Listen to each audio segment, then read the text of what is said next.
This unlucky high schooler ended up being the new victim of our beloved Truxan, and upon waking, he realizes he has landed in an isekai universe. But what he doesn't know yet is that he has a secret ability of eternal youth. Everything begins in a medieval isekai world, where we see a young man named Ryo lying in an empty cabin. The little house barely has anything, just 2 books and a knife left on the table. Ryo gets up, ignores the items, and goes outside to get some fresh air. Around him, only giant mountains in all directions. He looks at his hands, recites a spell, and conjures a small jet of water that wets his hand. It all started days ago, when Ryo ended up in an empty white space. While trying to understand where he was, an angel appears reading his thoughts and explains that this is not the afterlife. The angel is happy to finally receive a visitor after so long, but also disappointed with the way Ryo died, run over by the famous Trucun. Ryo already knew this and soon understands he will be reincarnated. He then asks the angel, whom he mentally calls Miguel, what he should do in the next life. Miguel replies that he can live however he wants.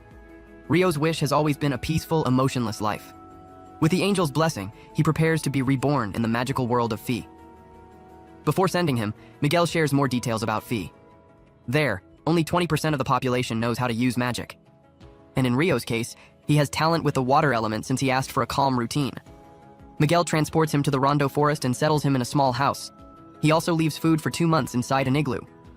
Additionally, he leaves 2 books that help Ryo understand that world and learn magic.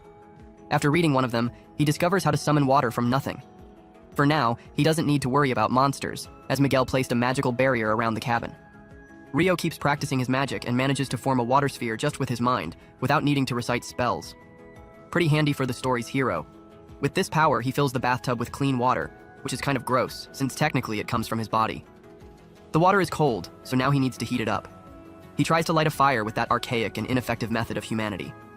After several frustrating attempts, he thinks about how to use magic to solve it. Using his chemistry knowledge from his past life, he separates hydrogen from oxygen, which turns the water into ice.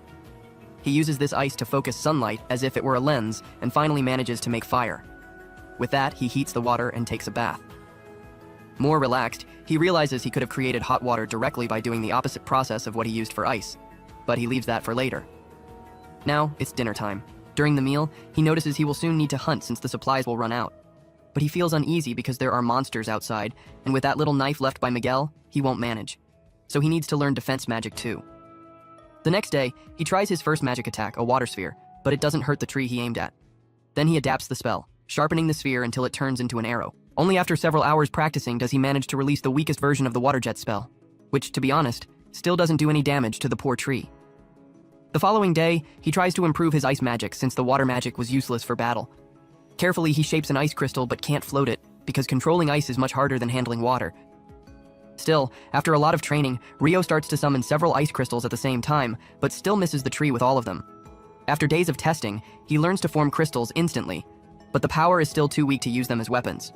Even so, since time is running out, Ryo improvises. He uses the crystal as a spear tip and ventures into the forest. Near a river, he finds some quartz and gets excited because he will be able to light fires if he runs out of mana. He goes out to collect medicinal herbs when he is attacked by a monster called Lesser Boar. The creature lunges at him, but Ryo freezes in fear and almost dies right there. However, at the last moment, his survival instinct kicks in and he manages to jump away. Using magic, he turns the ground into ice, causing the boar to slip. Then, he summons several sharp crystals that pierce the beast until they kill it. The saying, "In trouble, any solution counts," fits perfectly here, since he used his magic in pure desperation. It was a good effort, but he's still not that great. Back at the house, Ryo studies the monster compendium and discovers that lesser boars are actually the weakest creatures of all. He dives deeper into the book to learn about other threats, because that so-called peaceful life doesn't seem to come so easily after all. He reads the section about dragons, and the book is very straightforward. If you see one, run. Even if it probably won't help much, it's still better to try. Then he turns the page and finds a creature called a Kuna. In this case, running won't do any good. The best you can do is hope never to cross paths with one. The book isn't as helpful as he expected, but he keeps reading. By now, you'd think he'd be demotivated after yesterday's hunt. But you can't stay hidden forever. The next day, he grabs his gear and heads out again. The day starts well. He finds a tree loaded with fruit. The first bite rewards all the stress from the previous day. The flavor is amazing. But soon another tense situation arises. A killer hawk dives from the sky and attacks him. Ryo notices the bird is stronger than him and has no chance to win. The hawk uses wind magic, invisible and impossible to block. Ryo remembers the book's advice and tries to flee. But how do you run faster than a bird? With no way out, he stops fighting and tries to trap the hawk with ice magic. When he thinks he won, he approaches, but the bird breaks the ice with one of its injured eyes. Even hurt, the hawk realizes it's still stronger and flies away.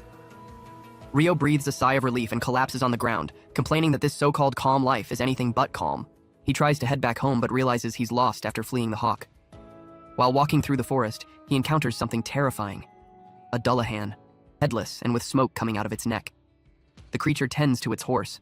Somehow he manages to get back to the cabin. Over time, Rio trains more. From fighting monsters to fishing, he improves his ice magic so much that now it can even cut through a mountain. He keeps trying to get stronger, and at this point, he's already adapting well to his new life. However, every night, he returns to the place where he saw the Dullahan to face it. Not because he wants to win, but maybe because it strengthens him. He knows almost nothing about Dullahans, as there's no mention of them in the compendium he's been studying. Maybe they're not monsters, or maybe they're not in the beginner's books. After another lost fight, Rio admits he only keeps coming back because he feels the Dullahan is trying to make him stronger. He watches the Dullahan create an ice sword. The creature extends the weapon toward him, and he understands it's a gift. When he accepts the sword, the Dullahan peacefully withdraws. The following days, or maybe weeks, are calm for Rio. Well, until the moment he encounters the vengeful hawk again. On that memorable day, he was training as usual when he saw the hawk before him. He notices the absence of one eye, and immediately realizes it's the same opponent from before. But there's a difference. The hawk is now black and looks much bigger, a sign it evolved. It attacks with full force, and Rio summons a 5-layer ice wall, but the bird effortlessly destroys it. He tries a 10-layer wall, and the hawk breaks that too. When Rio launches his Ice Lancer, the hawk flies right through and attacks him. The staff he used for support falls, and in the heat of the moment, he grabs the sword received from the Dullahan and counterattacks. The blade works. The hawk retreats but comes back with full force until Rio stabs it with the sword, making it fall. He approaches the creature, recognizing its determination. After all, it had taken his eye and he knew the hawk wanted revenge. But he also understands that this battle made him stronger, so he thanks the hawk. He recognizes it evolved just to face him. As a sign of respect, it allows itself to die by his hands. He withdraws the sword, and the hawk dies. Rio continues his walk, unaware that a dragon is nearby. The dragon approaches and begins to speak. He is surprised to hear the voice of a dragon. The creature is also happy to be able to use telepathy again. It asks if Rio has seen an evolved hawk, and he replies that he defeated it. The dragon is impressed and wants to know how Rio managed to do that. So, he shows the sword. The dragon recognizes it as the blade of the Fairy King and asks what Rio did to deserve such a gift. But Rio doesn't know either. The dragon finishes asking questions. Rio takes the opportunity to ask some things as well. They chat until late, until the dragon says it needs to leave.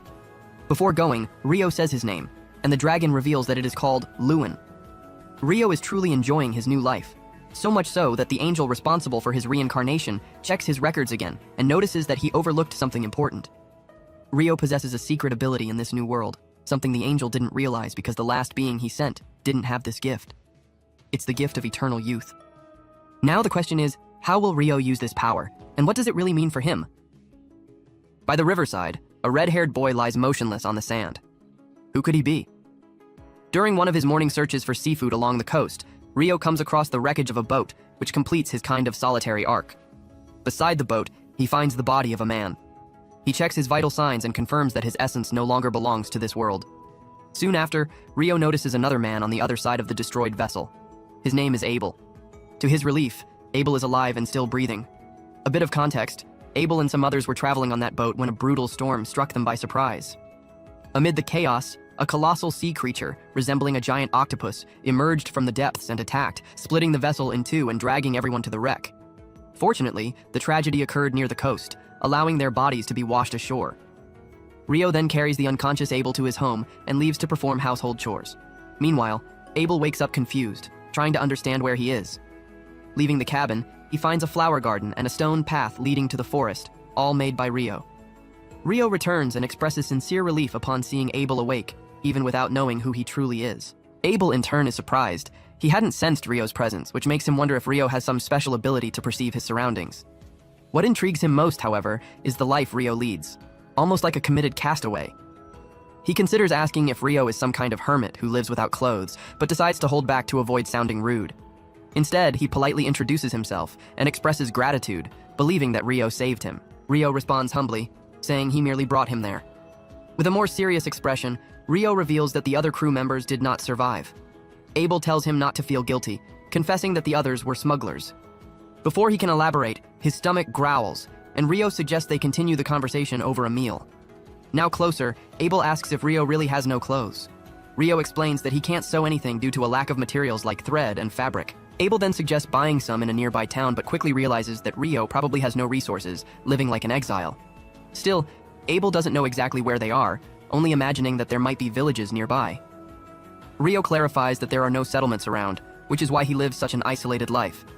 Abel asks how he gets food and is astonished to learn that Rio is a water mage. Abel is impressed. After all, only half the people in the central province know magic. This bothers Rio, as the angel Miguel had told him only 20% had that ability. Even so, Abel wants to check something and asks Rio to take him back to the wreckage. Upon arriving at the beach, they find no bodies. Rio assumes the sea carried them away, or that some creature devoured them. This only reinforces the idea that without Rio's help, Abel would have met the same fate. Because of this, he reaffirms his gratitude and declares that, even as strangers, Rio is a true friend. Abel rummages through the wreckage but doesn't find what he was looking for. He then decides to change his plans. He will head to the city of Lon, which he imagines is to the north. He invites Rio to accompany him, as he needs a guide to get there. Rio doesn't understand himself very well either, but still agrees to be Abel's guide. He suggests they leave the next morning, as he needs time to organize. Abel agrees, and the two seal the deal with a handshake. At the end of the day, Rio bids farewell to his isolated life and enters the forest to meet one last time with Dullahan, the mythical creature who trained him. He shares his departure plans with Dullahan and promises to return someday. Gratefully, he thanks him for everything he received and proposes one last battle. They fight with full intensity, and at the end of the battle, Dullahan remains standing.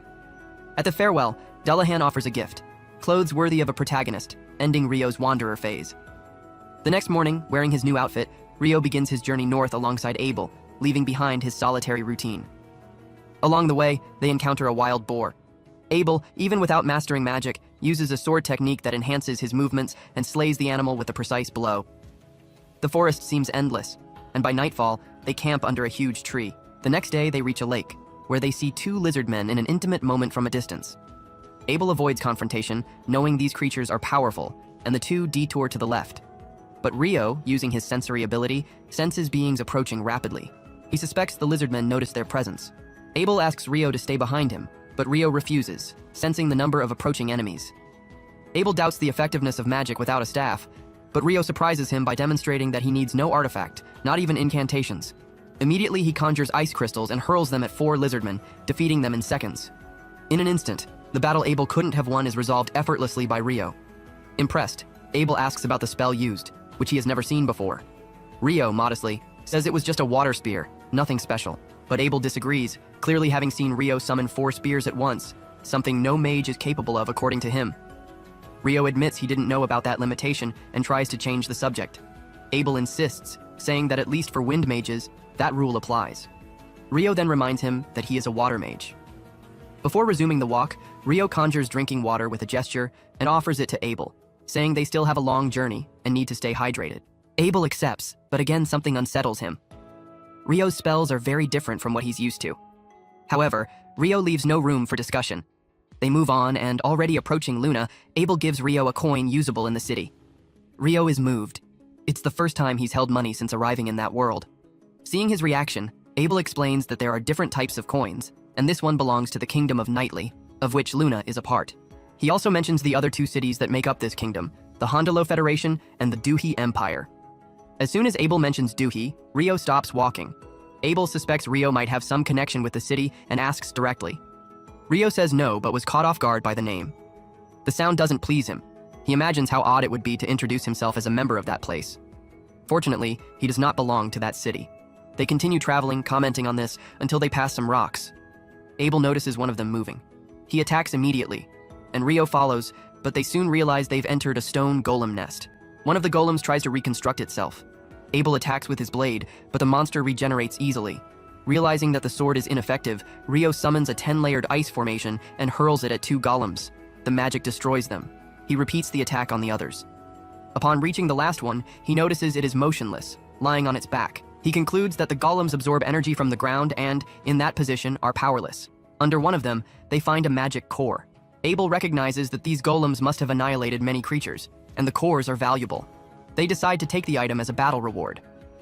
Rio considers collecting from the other golems, but sees they're busy fighting the ice blocks he left behind. They decide to move on. Just ahead, they find another creature. Rio thinks it's just a frog, but Abel believes it's a behemoth. There's no time for discussion. Several wyverns appear in the sky. They are in the midst of a fierce battle, but are lucky. The behemoth is also being attacked and will not allow itself to be defeated. The creature counterattacks with magic and wins. Rio is impressed by what he sees. At night, they sit by the fire and talk. Rio teases Abel, saying he expected to see him face the behemoth as part of a second round. Despite the light tone, it's just a subtle provocation. They discuss the behemoth's ability to nullify magic. Abel comments that he's only seen something similar in dungeon traps. This piques Rio's curiosity. Abel notices and asks if he's interested in dungeons. Rio says yes. Abel then says the kingdom's only dungeon is in Luna, their final destination. Rio pretends to be outraged that Abel kept this information, but Abel retorts that he'd never have known about Rio's interest in such places. When Rio insists on knowing what else is being withheld, Abel asks if he's ever seen dwarves and elves. He states that Luna has many dwarves, all powerful. Rio says he already knew that. Abel is surprised. He continues, saying there's only one elf in Luna. Rio again states he also knew that. They move through the mountain until Rio tells Abel that upon crossing the ridge, they'll find a human community. Abel didn't expect Rio to know that. Curious, he asks how he has this knowledge. Rio recalls the conversation with the dragon, but knows Abel wouldn't believe him. So he changes the subject. As they advance, they sense a high-level monster. Abel prepares to fight, but upon seeing it, panics. The sight of the creature paralyzes him. Rio calls to him and throws meat to the creature. After swallowing the food, it simply leaves. Abel sighs in relief, thanking Rio for his action. They continue the journey, questioning what is strange about that region. The monsters there shouldn't coexist so close to humans. They remember that wyverns always fly from the north. They look to the mountaintop and see several creatures devouring the remains of another. Their suspicion is confirmed. They've reached the northern mountain. Abel proposes avoiding combat. But Rio thinks the opposite. If they must fight, it's better to strike while the wyverns are still on the ground. They advance and win the battle, but soon face another wave of wyverns from the sky. Rio takes them down with magic. Abel runs to retrieve the creature's crystals. Excited, Abel celebrates the fight, and when new monsters appear, he smiles. At the end of the confrontation, the two look at each other and smile. They are becoming a formidable duo. After crossing the immense mountain range, Abel and Rio arrive at the green-covered hills, where the gentle breeze caresses the landscape. Abel, still impressed by the journey, thinks about the magic stones they collected while facing wyverns.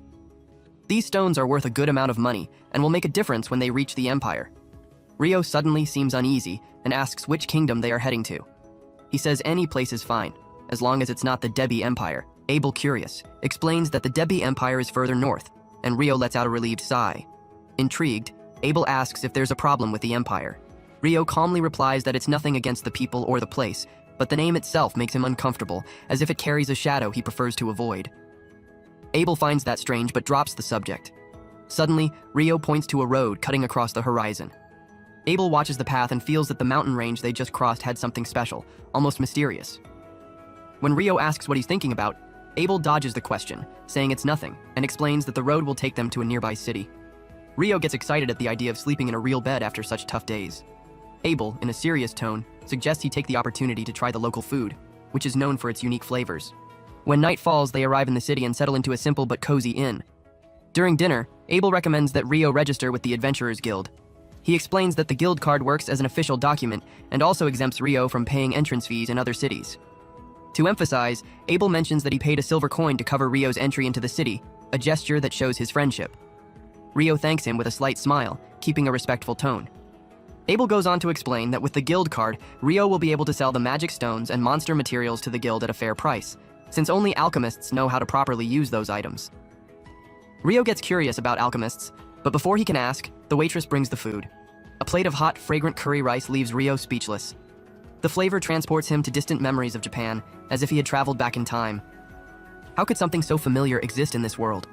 The dish is not just food, it's a bridge to something he thought was lost. He eats quickly, orders another serving, and reflects on how fate seems to play with his memories. The next morning, as they continue their journey, Rio still talks with a sparkle in his eyes about how the curry moved him.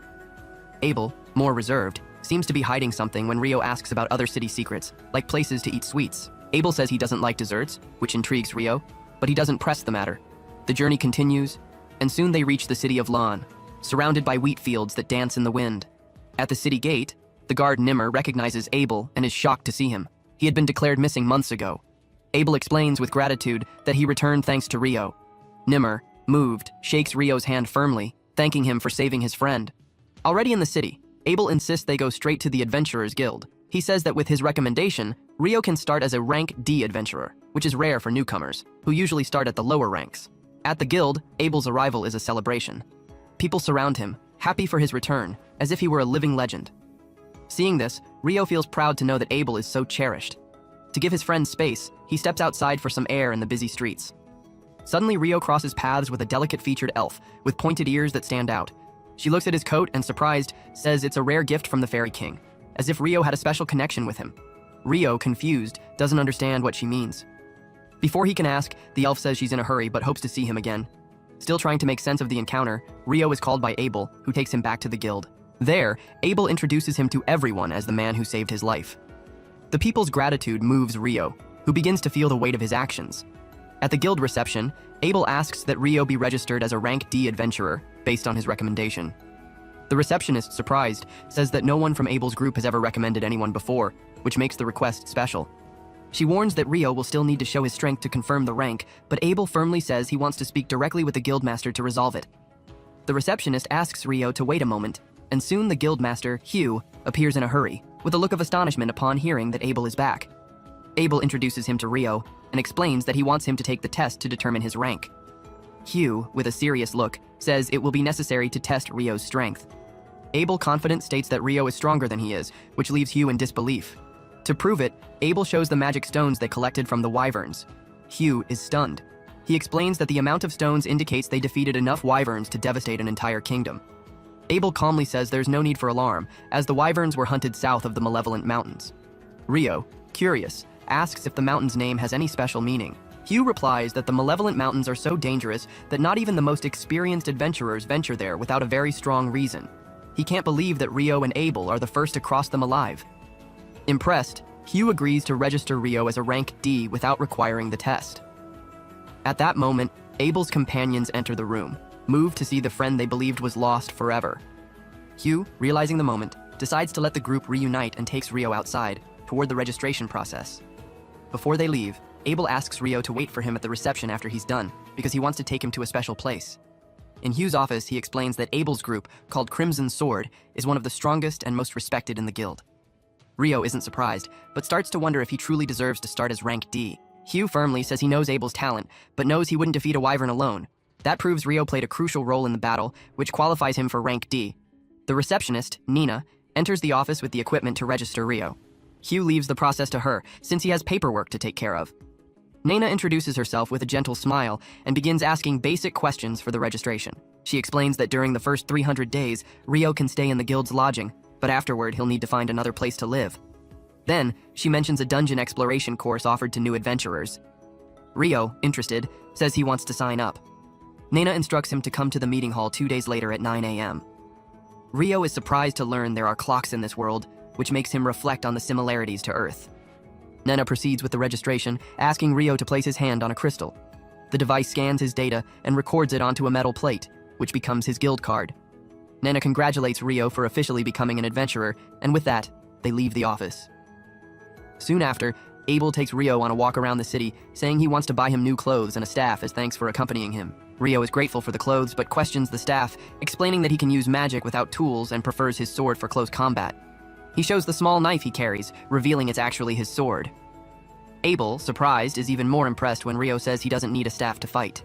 Shortly after, thinking to himself, Rio confesses that more than clothes or weapons, he needs information about how this world works. He discovers that time here, hours, days, weeks, and months, is the same as on Earth, as well as the metric system for measurements.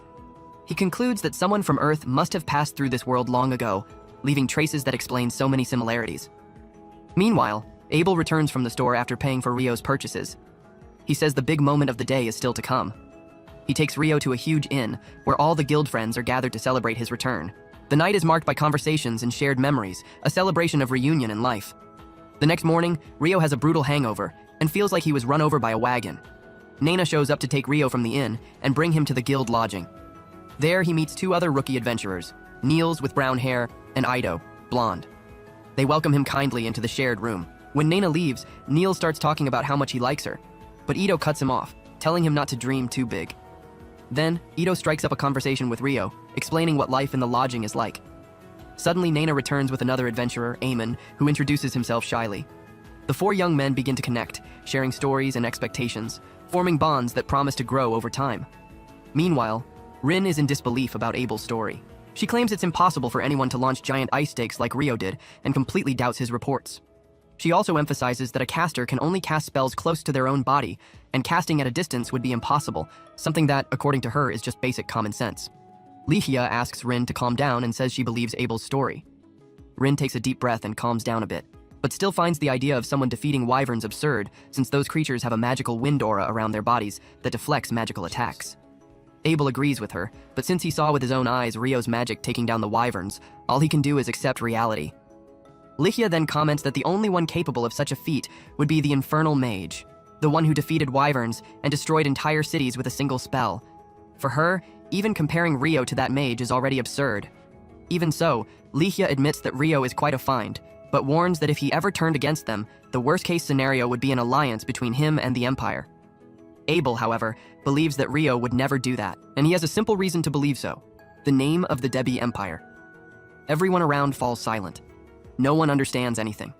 Some days later, Rio and Ammon finish an intensive course on how to explore dungeons, one of those very basic ones. The instructor announces that in the afternoon, they will descend to the first level of one of them. Ammon becomes visibly nervous, but Rio tells him to relax, otherwise he'll end up tired before even getting there. The instructor then asks if anyone has questions, and Rio wants to know if there is any way to teleport directly to floors already cleared. The instructor is surprised by the question, because only experienced adventurers usually think of that. He explains that there are dungeons in the south with fast travel points between floors, but Lons does not have that feature. Afterwards, he takes the whole class to the dungeon in the center of the city. He says that the city was built around it and that, from time to time, the monster population explodes, and some reach the surface. He says that the walls around the dungeon are meant to protect the residents, and reassures the novices by saying that there is no risk of a monstrous invasion at this moment. Soon, they arrive at the first floor of the dungeon, which is a safe area without monsters. The instructor releases the students to explore, but warns that they need to stay near the entrance. Rio and Ammon form a pair, and in a short time, Rio feels a monster approaching. He tells Ammon to attack while he holds the creature. Ammon, nervous, draws the sword. Shortly after, a giant ant appears, and Rio recognizes it as a soldier ant, one of those he saw in a book. He tells Ammon to aim for the neck while he uses ice spears to immobilize it. Rio pins the creature to the ground, and Ammon cuts its neck with ease, making his first victim. He is elated by this, and Rio collects the magical stone from the ant as a memento of the first successful hunt. Later, they have dinner with the roommates who want to celebrate the dungeon debut, and are impressed by the feat. Ammon says that he only delivered the final blow, since Rio did the heavy work immobilizing the ant. He comments that he wants to go back there the next day, but is afraid to go alone. Rio offers to go along, since he is also curious about the fact that they found a monster on the first floor, which should have been clean, according to the instructor. Ido comments that he also heard rumors of soldier ants invading the upper floors, which leaves the boys confused. At that moment, Abel appears and says that this happens because those ants are able to dig upward. The boys are astonished to see the city's most famous adventurer up close, but Rio, as always, speaks naturally. Abel then asks them to watch out for Rio, because he does not have much common sense. Mills, out of nowhere, stands up and introduces himself all excited, saying that Abel is his idol and that he wants to be a famous adventurer like him. He asks to shake his hand, and Abel accepts, telling him to train hard, but always prioritize his own safety. Rio asks what Abel is doing there so late, and he answers that he has just returned from a mission. At that moment, his group arrives and the girls become furious because he went there before introducing himself to the guild master. He says he was just helping some novices, but Lin, impatient, orders Warren, the brute of the group, to carry Abel on his back. He screams like a child, and meanwhile, Lin stares at Rio with a look of envy. He becomes awkward and asks what she wants. The priestess Leia immediately tugs her ear and apologizes to Rio for the situation. When the group leaves, Ido and Niels begin to fanboy, but Rio does not understand what they see that is so great in that bunch of crazies. Meanwhile, Ria tells Lin that it was not nice to stare at Rio like that, but she responds that she was only curious, since Abel keeps praising his magical powers. Ria admits that she was also intrigued, and Abel states that soon everyone will know Rio's true potential. The next day, Rio and Ammon return to the dungeon and this time face monstrous dogs. Rio uses ice spears to hold them, and Ammon shows that he is good with the sword, slaying some efficiently. After a break, Rio comments that Ammon's fighting style reminds him of Abel's, and Ammon explains that he learned from an old man named Kiro, who studied at a famous school in the capital. Rio imagines that Abel must also have studied at the same school and sees enormous potential in Ammon to become truly strong. Ammon is impressed by Rio's mastery of sword techniques, even though he is just a mage, and Rio says that he trained with a mentor, but ended up creating his own style. He comments that Ammon's style is very tiring, but at the same time very safe. He just needs to improve his physical endurance. He recalls that Abel trained his form early during travels, showing that even the most talented have to sweat. This motivates Ammon, who decides to train hard, and Rio enjoys seeing that determination. The next day, Rio goes to the library and is surprised by the size of the place. Anyway, he asks the librarian to take him to the alchemy section, and she shows him where the beginner books are located. But there are so many options that he gets lost. Then he decides to go out to get some air. Suddenly the sky darkens with a total solar eclipse, and Rio stares at the phenomenon unprotected, like my uncle, who now sees nothing. All the people have disappeared. The air feels different, and then he senses an attack from behind. He is fast enough to raise an ice wall and block the fire blast. He wonders who attacked and sees a sinister demoness approaching with the demeanor of a GTA 4 villainess. She amuses herself at seeing a human there and decides to entertain herself by defeating him. Rio understands that he is facing a demon, and certainly the strongest he has ever seen in this world. He thinks of fleeing, but feels that he would not be able to leave that strange place in any way, so he decides to fight. He summons dozens of ice shields at the exact moment the demoness unleashes her firestorm. She changes tactics, fires an invisible wind bullet that passes through the shields, but stops at Rio's armor. The demoness is baffled at how a human armor resisted that. Observing more closely, she realizes that he is wearing the mantle of the Fairy King. She deduces that he is a powerful mage, with equipment to match, and decides to face him with a sword. Rio draws his ice blade and blocks the attack. He defends while she pressures him, but she is much more agile and almost hits his face. He decides to counterattack, firing hundreds of ice spears, but she dodges them all playfully, not noticing that the eclipse is ending. Meanwhile, Rio figures out that she uses wind magic to move faster. When she jumps in to deliver the final blow, he defends easily because despite her speed, her strikes are weaker than those of the headless knight who trained him. The demoness is surprised and asks who the hell he is to use the mantle and the Fairy King's sword. She prepares a fireball, but Rio dispels it in an instant with an ice spear. She becomes irritated and decides to finish him right away, since the fight could become dangerous. She attacks mercilessly, but Rio defends firmly. When he sees an opening, he counterattacks and makes the demoness lose her balance. That was what he expected. He unleashes a rain of ice spears. She creates a wall of fire to block, then reinforces it with stones as the force of the attack increases. Rio switches strategy and fires jets of pressurized water, cutting through the barrier and injuring the demoness. She is shocked by feeling pain, but luckily, he was just shooting at random because of the smoke. Rio decides to finish and charges in, but she jumps straight to block the attack. In the air, they collide, and Rio notices that the woman's wounds are healing very quickly. When he is distracted by that, she throws him against a building. Before releasing a final attack, drops begin to fall from the sky. She finds it odd, but when one lands on her face and burns like boiling water, she lets out a scream of pain. She wraps herself in a sphere of stone to protect from the scalding rain until everything passes. Meanwhile, Rio descends from the heights. Suddenly, the demon woman unleashes a devastating fire magic, blowing everything around up. She walks toward Rio with a threatening look, but the eclipse is almost ending, and her sword disintegrates when sunlight touches it. The demoness comments that they can't finish this fight now. Rio tells her to disappear immediately. She doesn't care much about his rude way and introduces herself as Leonor, asking his name. He tells it, but makes clear that he doesn't want to know anything else about a demoness.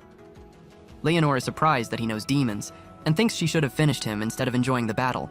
She then warns that they will face each other again, but that maybe another demon will cross his path before that. She tells him not to die beforehand because next time she will be stronger and will finish him for real. Rio is shaken by that, but then the eclipse ends and everything returns to normal, as if nothing had happened. He feels kind of strange and decides to buy some books and rest. First, he goes to the bank to withdraw the money he earned by selling the magical wyvern stones, and then stops by the dormitory to meet his friends. But he notices they are not there. When he prepares to leave, he catches the friends being intimidated by other adventurers. Mills and Ido accuse the bullies of cowardice for attacking them while injured, but the leader, Dan, replies saying that monsters do the same in the dungeon, and there no one complains. Suddenly, his henchmen are wiped out by a hit from Rio from behind. He tells Dan that he is right, but should follow his own advice sometimes. He asks if he will run now that his cronies fell. Dan tries to punch him, but Rio easily dodges and strikes his stomach with the sword's hilt, making the guy vomit his entire breakfast. Then he approaches the friends to heal them, saying that they need to improve physical preparedness so they won't be caught off guard again. But before that, it's time to rest and recover. They go to the public bath, where the priest Ido takes care of the wound Rio sustained from the wind bullet. Everyone is intrigued about who could injure someone as strong as Rio, but he decides not to tell anything about the demoness for now. After all, this moment is for relaxing.